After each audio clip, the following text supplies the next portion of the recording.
This week in superheroics, you've seen him shoot zombies in the face and body, now see him do it to humans! I'm Phil Boothman, and if you want peace, prepare for war!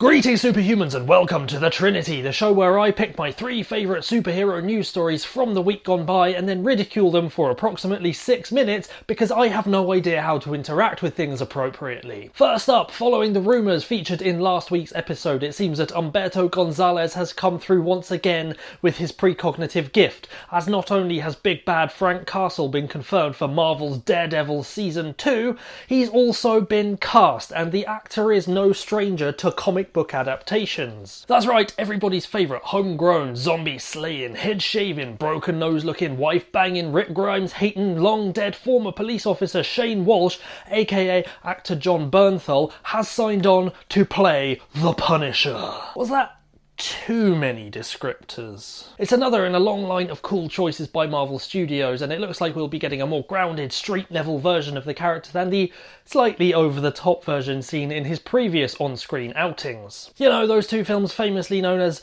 those 2 Marvel movies that nobody saw but were actually pretty okay at various points. Anyway, Bernthal has the intensity and gruffness to bring Frank Castle to life, and he has experience pointing shotguns at human-like enemies, and honestly, that's pretty much all you need.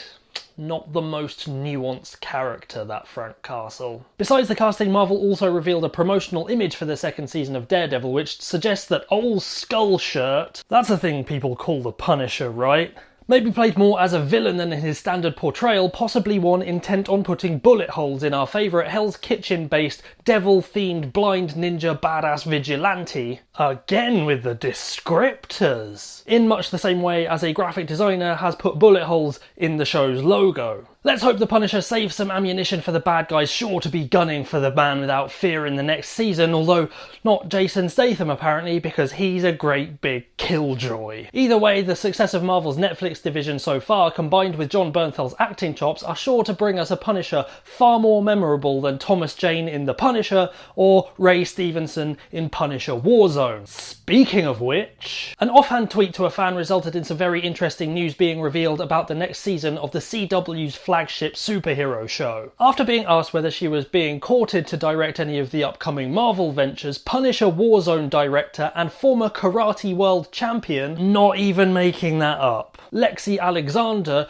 revealed that she's signed up to direct an episode of Season 4 of Arrow. While Alexander isn't necessarily a household name, her award-winning work on various shorts and feature films and her flair for the slightly ridiculous is enough to get anybody excited. Seriously, you argue with a writer-director who brings in an hilariously and almost nonsensically offensive Jamaican-Irish parkour thug for the sole reason of blowing him out of midair with a missile, and had Dominic McNulty West strutting around like a Joel Schumacher Batman villain trying desperately to break into a Christopher Nolan Batman movie. Seriously, just go and watch Punisher Warzone and tell me Lexi Alexander isn't a whole bunch of fun. Obviously, at this early stage, there's no news as to which episode Alexander will be directing or what it'll be about, but it's already got me giddy as a worryingly violence-obsessed child for the Emerald Archer's return to the small screen later this year. Now, let's move on to the entirely Punisher-free final story in this week's episode. Finally, this week saw the incredibly steady trickle of promotion for a certain upcoming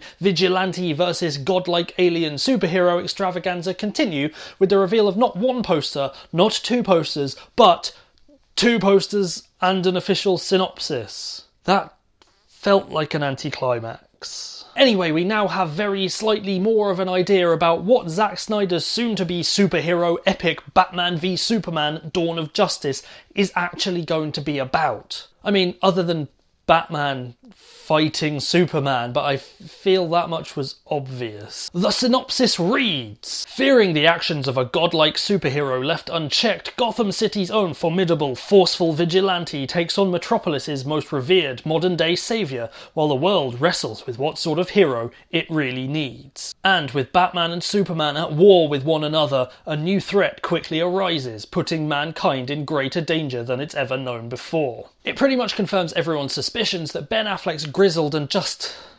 ridiculously muscular Dark Knight will be none too happy about the sheer level of property damage caused by Superman's final climactic fight with General Zod at the end of Man of Steel, and now he wants to take Supes down. However, the synopsis also suggests that there will be an actual villain somewhere in the mix, and a threat that puts mankind in greater danger than it's ever known before doesn't exactly sound like a description that previously announced villain Jexy Lutherberg can live up to. This has thrown fuel on the fire of speculation that the movie's real big bad will be alien monster and sometime Superman killer Doomsday. But my guess is that we'll have to wait until probably sometime next year to find out. So, are you excited to see John Bernthal trade the undead for the innocent? Are you excited to see what Lexi Alexander can bring to the world of Starling City? Why does anyone in the desolate, destroyed wasteland that is now Metropolis think Superman is at all a good thing? Leave your comments on Facebook or Twitter with the hashtag StaySuper, and your comments could be featured in the next Alter Ego video blog. And until next week, stay super.